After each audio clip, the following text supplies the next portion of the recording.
தள்ளுறோம். அம்புட்டு தான். என்னடா பண்ணுறீங்க?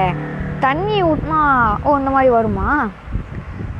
தண்ணி ஊற்றினா சாம்பலாக போயிடும்னு நினச்சேன். மேலே ஏறணுமா? ஐயோ,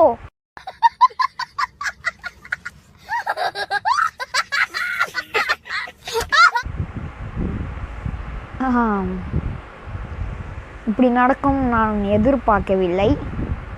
ஓகேங்க, நல்லா தள்ளு. தள்ளு. திரும்பியும் அருவி மாதிரி தண்ணியை வர வைக்கிறோம். அதில் கரெக்டாக போய் குதிக்கிறோம். ஓகேவா? இங்கே பாருங்கள், அந்த தண்ணியெல்லாம் லாவாவில் விட்டுனா ஆவியாக ஆகாதாம்மா, அது அப்படி கல்லாக மாறிடுமா? என்ன கதை இது? நெருப்பில் என்ன? சரி,